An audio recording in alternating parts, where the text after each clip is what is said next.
উনি কেমন মাওলা আলী, যে মাওলা আলীকে পেয়ে আমরা ধন্য হয়েছি। উনি এমন একজন মাওলা আলী যার জন্য খানায়ে কাবা গড়ে। উনি এমন একজন মাওলা আলী যিনি সর্বপ্রথম চক্ষু মেরে আমার নবীজিকে দেখেছেন। উনি এমন একজন মাওলা আলী যিনি সর্বপ্রথম যেই খাবার গ্রহণ করেছেন আমার নবীজির লালা মুবারক। উনি এমন একজন আলী, উনি এমন আলী যিনি ঘোড়ার রেকাবের মধ্যে পা দানির মধ্যে পা রাখার সময় কুরআন তেলাওয়াত শুরু করতেন। ঘোড়ার অপর পৃষ্ঠা পৃষ্ঠানির মধ্যে পা রাখার সাথে পা রাখার আগেই কুরআন খতম করে দিতেন। বলেছেন সুবহানাল্লাহ। উনি এমন মাওলা আলী। আজকে মাওলা আলী সম্পর্কে কয়েকটা কথা বলবো, কারণ আমি আগেই বলেছি কথা বলতে পারবো না বেশি, আমার শরীরটা ভালো না, শুধু আপনাদের দোয়া নেওয়ার জন্য আসছি। আজকে মাওলা আলী সম্পর্কে কয়েকটি কথা বলে যাই, কারণ অনেক দেখবেন মুনাফিকরা আছে মাওলা আলীর মহব্বত ভালো পায় না। মাওলা আলীকে নারায়ে হায়দার স্লোগান দিলে দেখতে পারে না। যারা নারায়ে হায়দার ভালো পায় না, বুঝতে হবে তারা মুনাফিক। কারণ মাওলা আলীকে যারা ভালোবাসবে তারা মুমিন, আর যারা মাওলা আলীকে অহংকার করবে, বিদ্বেষ পোষণ করবে, তারাই মুনাফিক। এখন আহলে সুন্নাত ওয়াল জামাত ওয়াহাবীরা দাবি করে নারায়ে রিসালাত তারাও দেয়। নারায়ে রিসালাত দিলে পরিপূর্ণ সুন্নি হওয়া যায় না। বুঝতে হবে তাদের মধ্যে সমস্যা আছে যদি নারায়ে হায়দারি না দেয়। কারণ নারায়ে হায়দারি হলো বেলায়েতের মূল, আর নারায়ে রিসালাত মানে অনেক মুনাফিকরা নারায়ে হায়দারি মানে না। এমন মুনাফিক আছে কি নাই? নারায়ে হায়দারি বললে বেদাত বলে কি বলে না? নারায়ে হায়দারি বললে শিয়া বলে কি বলে না? তাদেরকে বলতে চাই নারায়ে হায়দারি বললে কেন শিয়া হবে? নারায়ে হায়দারি হলো বেলায়েতের স্লোগান। পাক পাঞ্জাতনের একজন যিনি মাওলা আলী মুশকিল কুশা, বেলায়েতের সম্রাট, উনি এমন একজন মাওলা আলী। মুসনাদ আবু ইয়ালা শরীফের হাদিস, মেরাজ শরীফ থেকে আল্লাহ রাসূল যখন দুনিয়ার মধ্যে আসলেন, সাহাবারা জিজ্ঞেস করলেন, ওগো আল্লাহর রাসূল, আপনি তো আল্লাহ পাকের সাথে কথা বলেছেন। তখন নবীজি বললেন, হ্যাঁ আমি আল্লাহ পাকের সাথে কথা বলেছি। তখন সাহাবা একরাম জিজ্ঞেস করলেন, আপনি যেহেতু আল্লাহ পাকের সাথে কথা বলেছেন, তাহলে আল্লাহ পাকের কণ্ঠটা কেমন ছিল? তখন আপনি আমার নবী বলে দিলেন, আমি আল্লাহর সাথে যে কথা বলেছি আমার মনে হয় আল্লাহ নয় স্বয়ং আলী কথা বলেছে। আল্লাহ আমার সাথে কথা বলেছেন, মাওলা আলীর কণ্ঠে কথা বলেছেন। তখন সাহাবারা জিজ্ঞেস করলেন যে আল্লাহকে দেখতে কেমন ছিল? আরেকটা মাওলা আলীকে বললেন যে নবীজি বলতেছেন, আমি আল্লাহর হাতে একটা আংটি দেখেছিলাম। এটা আবার শিরক বলবে না, আল্লাহর কুদরতি হাত বলতেছি আমি, আমাদের মতো হাত বলতেছি না। তখন আল্লাহর কুদরতি হাতে একটা আংটি দেখলেন। মেরাজের পরে এসে সেই আংটিটা মাওলা আলীর হাতে দিলেন। মাওলা আলী চেনা সবাই মাওলা আলীকে চিনতে পারবে না। যাদের ভিতরে ঈমান আছে তারাই মাওলা আলীকে চিনতে পারবে। মাওলা আলীর শান কতটুকু আল্লাহ উর্দু করে দিয়েছেন, এরা একমাত্র যারা মাওলা আলীর প্রেমে হাবুডুবু খাচ্ছে তারাই বুঝতে পারবে। আমরা যদি মাওলা আলীকে ভালোবাসি, অনেকে আমাদের শিয়াতের মধ্যে বিদ্বেষ পোষণ করে মাওলা আলীকে ভালোবাসার জন্য। তখনকার যুগে একজন মহিলা মাওলা আলীকে ভালোবাসত। মাওলা আলীকে ভালোবাসার কারণে মুনাফিকরা, যেমন আমরা আজকে যদি কারবালার সময় ওয়াজ করি, মাওলা আলীর শান করি, মুহররম করি, একদল আছে কি নাই আমাদের বিরুদ্ধে বলে কি বলে না, আমাদের সাথে উঠে পড়ে লেগে যায় কিভাবে কারবালার স্লোগান বন্ধ করা যায়, কিভাবে নারায়ে হায়দারি বন্ধ করা যায়, কিভাবে মুহররম মাসের সুখ পালন বন্ধ করা যায়, কারবালা ইমাম হুসাইনের নাম কিভাবে এই দুনিয়া থেকে মুছে দেওয়া যায়। এইটার জন্য এক মুনাফিক চক্র কাজ করতে, ঠিক কিনা? কারবালার জন্য ছিল, এখনো আছে, কিয়ামত পর্যন্ত থাকবে, ঠিক কিনা বলুন? সেই সময়কার একজন মহিলা মাওলা আলীকে খুব ভালোবাসতো, আহলে বায়াতের সম্মান বর্ণনা করত। সেই দেখে পাড়া প্রতিবেশীরা, মুনাফিকরা ওনাদের প্রতি বিদ্বেষ শুরু করে দিল যে ওই মহিলা আহলে বায়াতকে ভালোবাসে, পাক পাঞ্জাতনের সম্মান বর্ণনা করে, তাকে আর এই দুনিয়ার মধ্যে রাখা যাবে না। এরকম আমাদের দেশে হইতে না।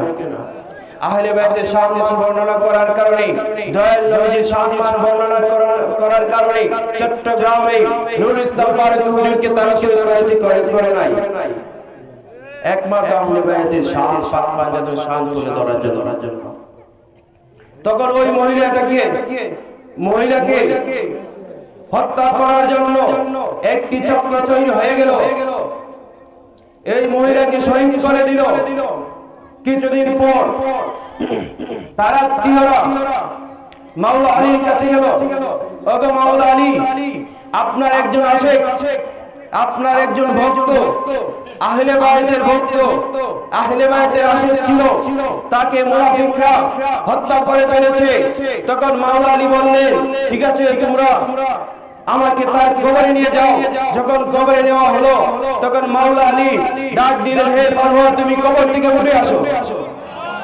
তখন সাথে সাথে মাওলা আলী যখন বললেন তুমি কবর থেকে উঠে আসো, তখন সাথে সাথে সেই ফারওয়া কবর থেকে উঠে আসলো।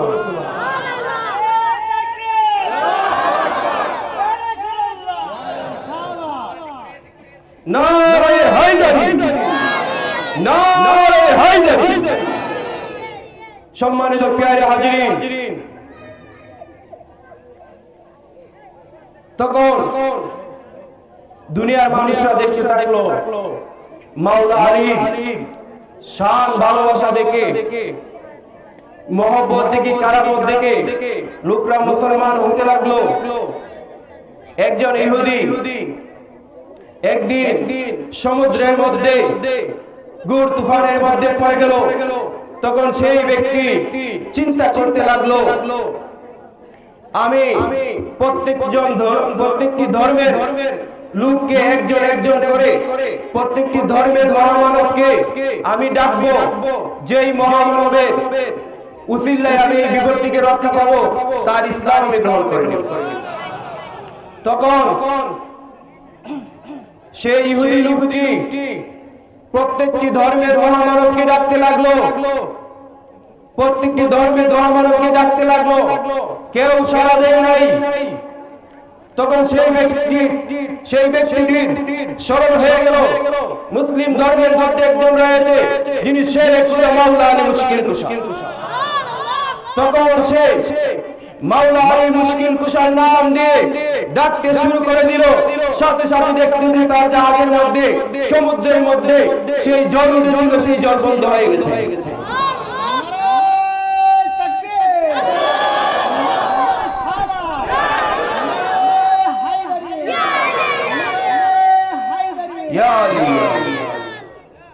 তখন সেই ব্যক্তি দেখতেছে সাগরের মধ্যে যে ঝড় উঠেছিল, সেই ঝড় আর নাই। কে যেন এক ব্যক্তি হাতে করে নিয়ে জাহাজটিকে সাগরের কিনারায় পৌঁছে দিল। তখন সেই জাহাজটিকে দেখতেছে, হঠাৎ করে একজন মহামানবের আবির্ভাব হলো, এক নুরানি বালক। তখন সেই ইহুদি জিজ্ঞেস করলো, হে যুবক, তুমি কে? তখন সেই যুবক বলতে লাগলো, হে ইহুদি, তুমি যাকে বিপদে পড়ে মাওলা আলী মুশকিল কুশা বলে ডাক দিয়েছো, আমি সেই ব্যক্তি মাওলা আলী মুশকিল কুশা।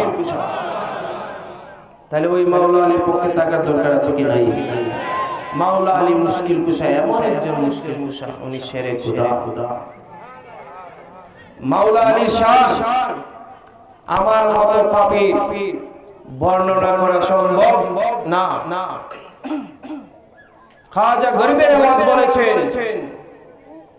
উনি নিজেই বলেছেন আমি খাজা গরিবে নওয়াজ মাওলা আলী শান বর্ণনা করার মতো না, আমি সেইখানে একটা সাধারণ পাপী নগণ্য, আমি তো বর্ণনা করা সম্ভবই না। মাওলা আলীর এমন একটি শান। হযরত আলী কালান্দার আপনাদেরকে শুধু আমি মাওলা আলীর শান বুঝাচ্ছি, জানি আপনারা এগুলো জানেন, তারপর বলার চেষ্টা করছি। হযরত আলী কালান্দার উনি একটি নিয়ত করলেন, যতদিন পর্যন্ত আল্লাহ পাক রব্বুল আলামিন আমাকে নিজের হাতে খাওয়াইয়া না দিবে, ততদিন পর্যন্ত আমি কাবার মুখে নিব না। এই কথা বলে নদীর মধ্যে 12 বছর পর্যন্ত সাধনা করতে লাগলেন। সাধনা করতে করতে 12 বছর পূর্ণ হয়ে গেল। একদিন দেখতেছেন হযরত আলী কালান্দার উনার সামনে একটি হাত এসে কাবার নিয়ে আসলো, উনার মুখে দিতে লাগলো। তখন বললেন, না, আমি ওই হাতে কাবার খাবো না, কারণ আমি বলেছি আমি আল্লাহর হাতে কাবার খাবো। তখন আল্লাহ গায়েব হতে বলতেছেন, হে আলী কালান্দার, তুমি গ্রহণ করো, এটা মাওলা আলীর হাত। তখন বলতেছেন, আমি মাওলা আলীর হাতে খাবো না, আমি আপনি আল্লাহর হাতে খাবো। তখন আল্লাহ বলতেছেন, হে আলী কালান্দার, তুমি জেনে রাখো, দুনিয়ার মুসলমান জেনে রাখো, এই হাত আলীর হাত নয়, এই হাতে আমি আল্লাহর হাত। মাওলা আলীর হাতই হলো আল্লাহর হাত। আল্লাহ পাক রব্বুল আলামিন বলেন, আমি যদি কাউকে সাহায্য করি মাওলা আলীর হাতে সাহায্য করি, তাহলে ওই মাওলা আলীর সাথে দরকার আছে কি নাই? মাওলা আলীর সাথে মুনাফিক করবেন, বিদ্বেষ পোষণ করবেন, তাহলে মাওলা আলীর সাথে মহব্বত হবে? আপনি মাওলা আলীর শান ভালো লাগে না, আপনি মুসলমান হয়ে গেছেন, টুপি পরে নিছেন, পাগড়ি পরে নিছেন, মুসলমান হয়ে গেছেন, কিন্তু আপনি ইমানদার হতে পারেন? যার ভিতরে পাক পাঞ্জাতনের মহব্বত নাই, মাওলা আলীর মহব্বত নাই, মা ফাতেমার মহব্বত নাই, ইমাম হাসানের মহব্বত নাই, ইমাম হুসাইনের মহব্বত নাই, সে দুনিয়ার যত বড় আলেম হোক তার ভিতরে ঈমান প্রবেশ করবে? পাক পাঞ্জাতনের ভালোবাসা তারা কি ঈমানদার হতে পারবে? ঈমানদার হওয়ার পূর্ব শর্ত হলো পাক পাঞ্জাতনের ভালোবাসা। পাক পাঞ্জাতনের ভালোবাসা ছাড়া কেউ ঈমানদার হতে পারবে না। মাওলা আলীকে যখন নবীজি গাদিরের মধ্যে বলেছিলেন, আমি যার মাওলা, আলীও তার মাওলা, তখন অনেক সাহাবীরা এই বিষয়টি নিয়ে আলোচনা করতে লাগলেন। বদরে 12 জন সাহাবীও সেইখানে উপস্থিত ছিলেন, তারা এই বিষয়ে আলোচনা করতে লাগলেন। মিম্বরের ডানে বামে 6 জন সাহাবী দাঁড়িয়ে গেলেন, তারাও আলোচনা শুরু করতে লাগলেন। একজন সাহাবী, আমার নামটা স্মরণ হচ্ছে না, উনি মাওলা আলীর শান বর্ণনা করতে একটু অবহেলা করলেন। উনি বর্ণনা করতেছেন যে আমি ওই সময় ওই মজলিসের মধ্যে মাওলা আলীর শান বর্ণনা করতে অবহেলা করলাম, তার কারণে আল্লাহ পাক রব্বুল আলামিন আমাকে অন্ধ করে দিয়েছে। তাহলে ওই মাওলা আলী ভালোবাসার দরকার আছে কি না? মাওলা আলীকে ভালোবাসবেন, সঠিক পথে যাইতে পারবেন। মাওলা আলীর সাথে বিদ্বেষ পোষণ করবেন, আপনি মুনাফিক। ঠিক কিনা? মাওলা আলীর সাথে নবীজি বলেন, সাহাবারা জিজ্ঞেস করলো, ওগো নবীজি, সাহাবীদের মধ্যে অনেক মুনাফিক রয়েছে, আমরা কিভাবে চিনবো? তখন নবীজি বললেন, হে সাহাবায়ে কেরাম শুনো, আমি তোমাদেরকে মুনাফিক মুমিন চেনার একটি পুষ্টিপাত্র দিয়ে যাচ্ছি। যারা মাওলা আলীকে ভালোবাসবে তারা মুমিন, আর যারা মাওলা আলীর প্রতি বিদ্বেষ পোষণ করবে তারাই মুনাফিক। আজকে যারা নারে হায়দারির বিরুদ্ধে স্লোগান দেয়, নারে হায়দারি দেয় না, আহলে বাইতকে পছন্দ করে না, মাওলা আলীকে মদর তোহমত দেয়, তারাই মুনাফিক। আজকে কারা যারা মাওলা আলীকে মত পান করেছিল তারা আবার সুন্নি দাবি করে, মাওলা আলীকে মত পান করে তারা সুন্নি দাবি করে, তারা কখনো সুন্নি হতে পারে না। মাওলা আলীকে মত পান করিয়েছে। আমাদের আকীদা সমস্ত আহলে সুন্নাত ওয়াল জামাত দরবার শরীফের আকীদা হলো, সুলতানজি অষ্টগ্রাম হাবিলির আকীদা হলো, মাওলা আলী আলাইহিস সালাম মদ হারাম হওয়ার পূর্বে এবং পরে কোন অবস্থায় মদ স্পর্শ করেন নাই। এটা হলো আহলে সুন্নাত ওয়াল জামাতের আকীদা। আর যারা মাওলা আলীকে মদ খাওয়াতে ব্যস্ত তারা হলো মুনাফিক। তারা এই কারবালার দূষণ, তারা এই দেশের মধ্যে এজিদের দালালি করতেছে, এজিদের মতবাদ এই বাংলাদেশের মধ্যে প্রচার করতেছে। আজকে ঘরে ঘরের মধ্যে কারবালার আলোচনা হওয়ার কথা ছিল, মাওলা আলীর আলোচনা করার কথা হয়েছিল, কিন্তু মাওলা আলীর শান কেন বলা হয় না? মাহফিলে মাওলা আলীর শান বলা হয় না কেন? সবার ভিতরে একটা দ্বিধাদ্বন্দ্ব লেগে থাকে, আমি যদি মাওলা আলীর শান বলি তাহলে আমাকে শিয়া ধর্ম দেওয়া হবে। কেন মাওলা আলীর শান ঘোষণা করলে আপনারা শিয়া কেন বলবেন? মাওলা আলীর প্রেম মোহব্বত নিয়ে দেখেন, মাওলা আলীকে চিনেন, উনি এমন একজন মাওলা আলী। দয়াল নবীজির কাছে একটি জিন আসলো, এসে বলতে লাগলো, ওগো নবীজি, আমি আদম আসার 30 বছর আগে এই দুনিয়ার জমিনে এসেছি। দুনিয়ার জমিনে আসার পর আল্লাহর সৃষ্টির সাথে আমি অত্যাচার করতে শুরু করেছিলাম, অন্যায় করতে শুরু করেছিলাম। হঠাৎ করে দেখতে পেলাম একটি বালক সেই জায়গায় উপস্থিত হলো। তখন সেই বালককে আহত করার জন্য, হত্যা করার জন্য আমি গেলাম। তখন সেই বালক আমাকে কি চর মারলো, চর মেরে আমাকে আহত করে দিল। তারপর 2 হাতের মধ্যে একটি বাণ দিল, খেজুর পাতা দিয়ে একটি বাণ দিল। সেই বাণটা আমি খুলতে পারি না। তখন আদম আলাইহিস সালামের কাছে গেলাম যে আমার হাতের বাণ খুলে দিন। একজন যুবক আমার হাতের মধ্যে বাণ দিয়ে দিয়েছিল। তখন হযরত আদম খুলতে পারলেন না। তখন বললেন, তুমি সুলাইমান নবীর কাছে যাও। সুলাইমান নবীর কাছে গেলেন যে আপনার কাছে তো অনেক জিন, আপনার বাদ্য রয়েছে, অনেক শক্তিশালী আপনি আমাকে এই বাণটি খুলে দিন। তখন সুলাইমান বললেন, না, এটা আমার দ্বারা সম্ভব না, এটা যিনি খুলতে পারবেন আখির জামানার নবী। তখন এক এক করে যখন দয়াল নবীজির কাছে বলতে লাগলেন, এমন সময় এই ঘরের ভিতর মাওলা আলী প্রবেশ করলেন। ওই জিনটি যখন দেখলো মাওলা আলী প্রবেশ করলেন, তখন দর করে কাঁপতে লাগলো। তখন নবীজি জিজ্ঞেস করলেন, হে জিন, তুমি কাঁপতেছো কেন?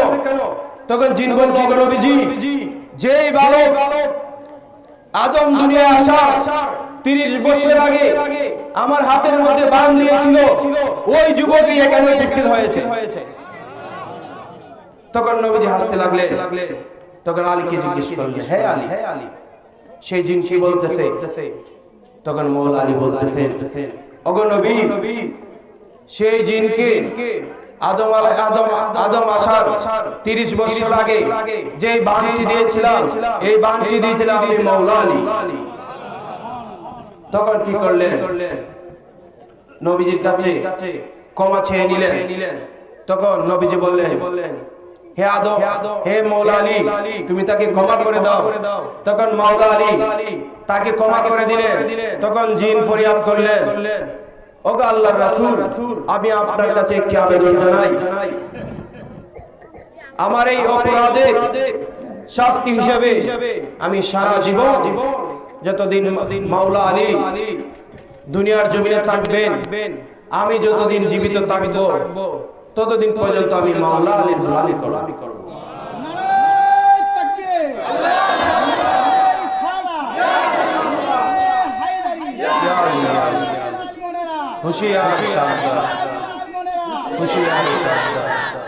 সম্মানিত প্রিয় হাজিরিন, আপনারা জানেন নূহ নবীর কিস্তি সাজিয়েছিলেন, মহাপ্লাবন শুরু হয়ে গেছে। তখন একটি দুষ্ট জিন দেখতে পেল যে নূহ নবীর কিস্তি ভাসতে লাগলো। তখন সেই জিন সেই কিস্তি ডুবানোর জন্য হাত দিল।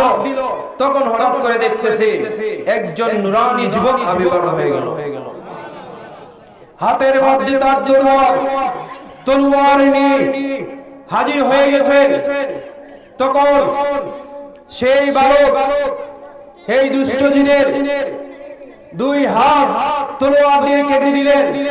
বললেন, তুমি আর এই কিস্তির দিকে যাবে না, যদি যাও তোমাকে হত্যা করে ফেলবো। তখন আমি এখান থেকে চলে আসি। তখন নবীজির কাছে বর্ণনা করতে লাগলো। এমন সময় এই ঘরের মধ্যে মাওলা আলী প্রবেশ করলেন। ওই জিনটি কাঁপতে লাগলো। তখন নবীজি বললেন, হে জিন, তুমি কাঁপতেছে কেন? তুমি কাঁপতেছে কেন? তখন নবীজিকে বলতে লাগলো, ওগো দয়াল নবীজি, যে আমার হাত কর্তন করেছিল সেই আপনার সামনে উপস্থিত হয়েছে। তখন নবীজি জিজ্ঞেস করলেন, ওগো মাওলা আলী, ওই জিন যে বলছে তা কি সঠিক? তখন মাওলা আলী বললেন, ওগো নবীজি, আমি নূহ নবীর কিস্তি যখন দেখলাম সেই দুষ্ট জিন ডুবানোর জন্য চেষ্টা করছে, তখন আমি মাওলা আলী সেই দৃশ্য দেখে নূহ নবীর কিস্তি বাঁচানোর জন্য আমি মাওলা আলী সেখানে হাজির হয়ে গেছি। মাওলা আলী শান কম না বেশি, আহলে বায়াতের শান কম না বেশি। আগে আহলে বায়াত পাক পাঞ্জাতন, তারপর সাহাবারা কে কথা বলেছেন, ঠিক কি না? আগে আহলে বায়াতের শান মর্যাদা দিতে হবে। আহলে বায়াতের মর্যাদা, পাক পাঞ্জাতনের মর্যাদা, সাহাবায়ে কেরামের মর্যাদা এক নয়। আপনারা কথাটা কিভাবে নেবেন আমি জানি না। যেখানে ওমর ফারুক ইমাম হুসাইনের কাছ থেকে গোলামের সার্টিফিকেট নিয়েছেন, আপনারা জানেন কি জানেন না? আপনারা জানেন ওমর ফারুক উনি ইমাম হুসাইন আলাইহিস সালামের কাছ থেকে গোলামের সার্টিফিকেট নিয়েছিলেন। একজন নবীজির আওলাদ থেকে ওনারা পাক পাঞ্জাতন আহলে বায়াত, এই পাক পাঞ্জাতন 5 জনের পরে হলো সাহাবায়ে কেরাম। আগে আহলে বায়াত নবীজির আত্মীয় পরিজন, তারপরে অন্যরা কে কোথায় আছেন। আগে আহলে বায়াতের মর্যাদা দিতে হবে, তাদেরকে সম্মান করতে হবে, মর্যাদা করতে হবে, মহব্বত করতে হবে। কারণ দেখেন আজকে আমি যদি একটু কারবালার জমিনে ফিরে যাই, কি অপরাধ ছিল ইমাম হুসাইনকে শহীদ করা হয়েছিল? কোন অপরাধের কারণে ইমাম হুসাইনকে শহীদ করা হয়েছিল কারবালার ময়দানে?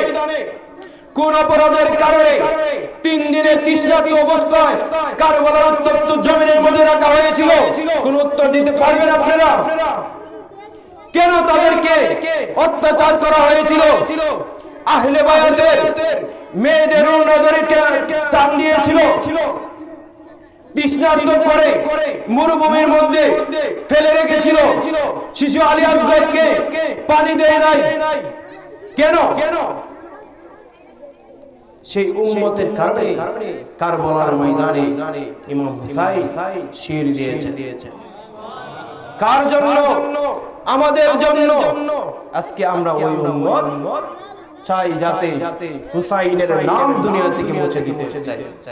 আছে না এরকম মানুষ? ইমাম হুসাইনের নাম মুছে দিতে চায়। আমরা যদি ইয়া হুসাইন ইয়া হুসাইন বলি, তাদের গা জ্বলে আছে কি নাই? কেন? আমরা যদি ইয়া হুসাইন ইয়া হুসাইন ইয়া আলী ইয়া আলী বলি, তোমাদের সমস্যা কোথায়? যার সাথে যার ভালোবাসা তার সাথে তার হাসর। আমরা মাওলা আলীকে ভালোবাসি, আহলে বাইতকে ভালোবাসি, ইমাম হাসানকে ভালোবাসি, ইমাম হুসাইনকে ভালোবাসি, মা ফাতেমাকে ভালোবাসি। আমাদের হাসর হলো তাদের সাথে। আর তোমরা যাকে ভালোবাসো তার সাথে তোমাদের হাসর।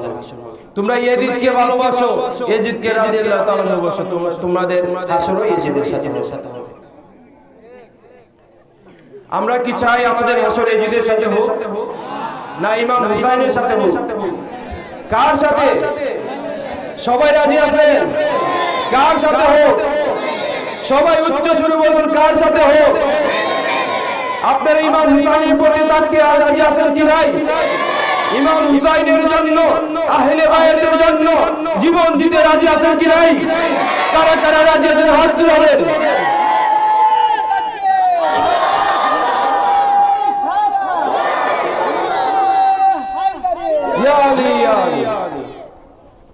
সম্মানিত প্রিয় হাজিরিন, যখন ইমাম হুসাইন কারবালার জমিনে রওনা দিলেন, ইমাম হুসাইনের সঙ্গী সাথীরা বলতে লাগলেন, ওগো ইমাম হুসাইন, আপনি কারবালার জমিনে যাবেন না।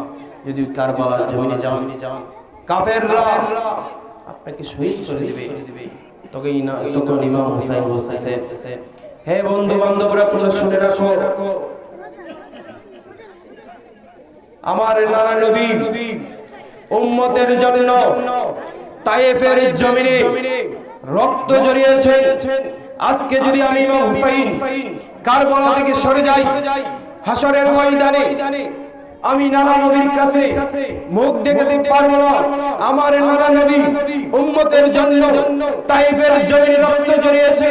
আমি ইমাম হুসাইন নানা নবীর উম্মতের জন্য কারবালার জমিনে রক্ত দিয়ে হলে আমার নানা নবীর উম্মতের নাজাতের ফয়সালা করে দেব। ওই ইমাম হুসাইনের সাথে দোষর আছে কি নাই? আমরা কেন ইমাম হুসাইন হুসাইন করি? কেন মাওলা আলী করি? কেন? কারণ ওনারা ছাড়া মুক্তির কোন পথ আছে? কোন মুক্তির পথ? পাক পাঞ্জাতন ছাড়া মুক্তির কোন পথ নাই। পাক পাঞ্জাতনকে ভালোবাসতে হবে, মহব্বত করতে হবে। আপনার কারবালার ঘটনা জানেন, আমি কারবালার দিকে যাব না। আমি অল্প কিছুক্ষণের মধ্যে শেষ করে দেব। আমি শুধু আপনাদের দোয়া নেওয়ার জন্য আসছিলাম। আর যদি মাওলা আলী দয়ায়, পাক পাঞ্জাতনের দয়ায় যতটুকু পেরেছি আপনাদের সামনে বলেছি। জানি না আপনাদেরকে খুশি করতে পারে কি পারি নাই, কিন্তু আমি একটা বিশ্বাস করি, যারা আহলে বায়াতের আসে, পাক পাঞ্জাতনের আসে, তারা পাক পাঞ্জাতনের শান শুনলে, মাওলা আলী মুশকিল কুশা শান শুনলে তাদের অন্তরটা ভরে যায়। ঠিক। আজকে মাওলা আলীর বিষয়ে কয়েকটি কথা বলেছি। আল্লাহ পাক রব্বুল আলামিন যদি কোনদিন আপনাদের এই কানে আমাকে আনেন, তাহলে আমি আপনাদের সামনে মাওলা আলী মুশকিল কুশা শানে কিছু বলার চেষ্টা করব। এখন আমি শেষ করে দিব আপনাদের নিয়ে একটি মাওলা আলী শান গাইব। আপনারা রাজি আছেন কি নাই? গাইবেন সবাই?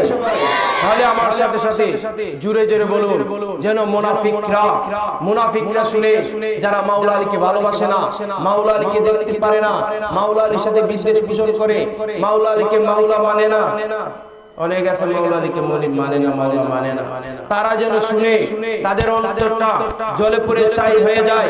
আর আমার নবীজি বলেন মাওলা আলীর ভালোবাসা এমন একটি ভালোবাসা যেমন চুলার মধ্যে উনুনের মধ্যে লাকড়ি কাঠ যেভাবে উনুনের মধ্যে দিলে পুড়ে ছাই চারকার হয়ে যায়, সেই রকম যে মাওলা আলীকে ভালোবাসে, মাওলা আলীকে অন্তর দিয়ে মহব্বত করে প্রেম দিয়ে ভালোবাসে, এই মাওলা আলীর ভালোবাসা এমন একটি ভালোবাসা যে তার জীবনের সমস্ত পাপগুলোকে এমন ভাবে ধুয়ে দেয় যেন সেই নবজাতক মাসুম বলে।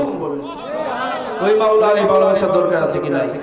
মাওলা আলীর ভালোবাসা এমন এক ভালোবাসা, আপনি আমার গুনাহকে আগুন যেভাবে কাঠকে পুড়ে দেয় সেই রকম মাওলা আলীর ভালোবাসা আপনি আমার গুনাহকে সেইভাবে পুড়ে দিবে।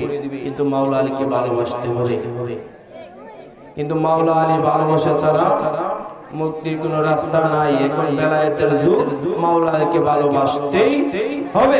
যারা মাওলা আলীকে ভালোবাসবে না তারা মুনাফিক, যারা মাওলা আলীকে ভালোবাসবে তারা মুমিন। একটাই ফায়সালা, বেশি আলোচনার প্রয়োজন নাই। পাক পাঞ্জাতন মানবেন, পাক পাঞ্জাতনকে ভালোবাসবেন, এতটুকুই বেশ। আপনার আর কিছু লাগবে না, বেশি কিছু লাগবে না। আমার নবীজি বলেন আখিরি জামানা আমার অনেক উম্মত হবে, তাদের আমল কম হবে, তার জন্য আমি চিন্তা করি না। কিন্তু তাদের ঈমানটা যদি সঠিক হয় আমি নবী তাদেরকে সুপারিশ করে নেব। আপনারা ঈমানটা ঠিক রাখবেন। ঈমান হলো মূল, ইবাদতের মূল ঈমান। আপনার ঈমান নাই, ইবাদত করেন মূল্য নাই। ইবাদত করেন, আগে ঈমান ঠিক করবেন, পাক পাঞ্জাতনকে মহব্বত করবেন, তাহলে আপনারা ইবাদতের মজা পাবেন। নামাজের মধ্যে আল্লাহর সাথে মেরাজ হবে। যদি আহলে বাইতকে চিনতে পারেন, আমার সাথে সবাই মিলে একটি শান গান। ভবে আর নাই রে ধন ভবে আলে মুশকিল কুশার নাম লো, ভবে আর নাই রে ধন ভবে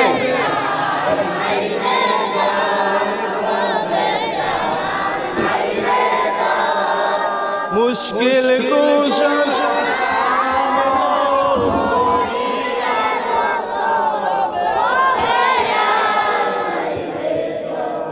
আল্লাহ নবে মুশকিল কুশা তিনেতে একজন, আল্লাহ নবে মুশকিল কুশা তিনেতে একজন, সেই নামের দুহাই দিলে দূরে যাই সমান। ভবে আর নাই রে ধন ভবে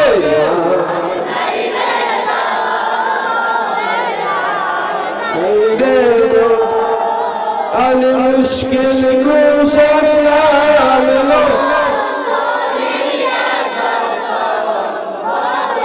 আর নাই রে ধন মুশকিল কুশা কেমন ধন চিল্লায় না রে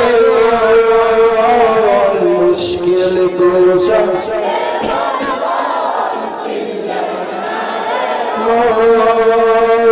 যেতেই না দেশে পাইয়াছে ও মূল্যরতন। ভবে আর নাই রে ধন ভবে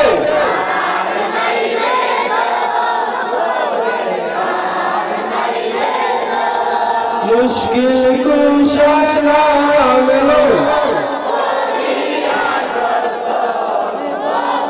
আর নাই রে ধন মুশকিল কুশা শামল তুজা জন্নত মাখাতুন। মুশকিল কুশা জন্নত মাখাতুন। ইমাম হাসান হুসাইন দুই ভাই বেহেশতের রওশন। ভবে নাই রে ধন ইমাম হাসান হুসাইন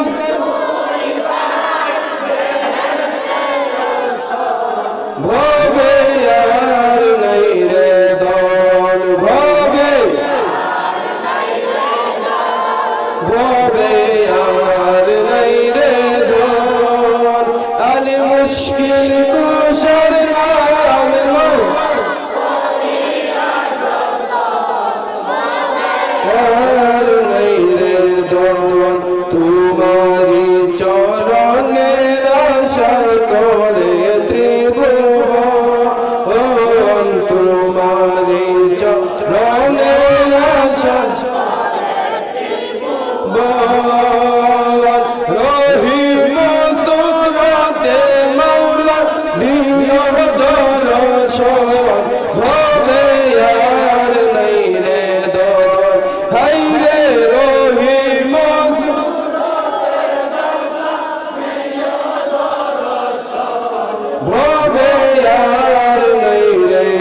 সম্মানিত প্রিয় হাজিরিন,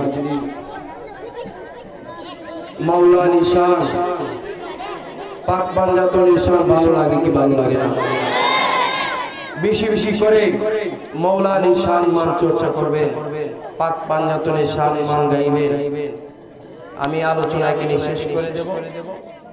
শেষ করার আগে আমি একটা কথা বলতে চাই, এখানে অনেক যুবকরা রয়েছে, যুবকদের প্রতি আমার অনুরোধ, যাদের মা বাবা জীবিত রয়েছে তাদের খেদমত করবেন, কারণ তাদের খেদমত ছাড়া আপনি কোনো কামিয়াবি হতে পারবেন না। আপনি যদি মক্কা মদিনা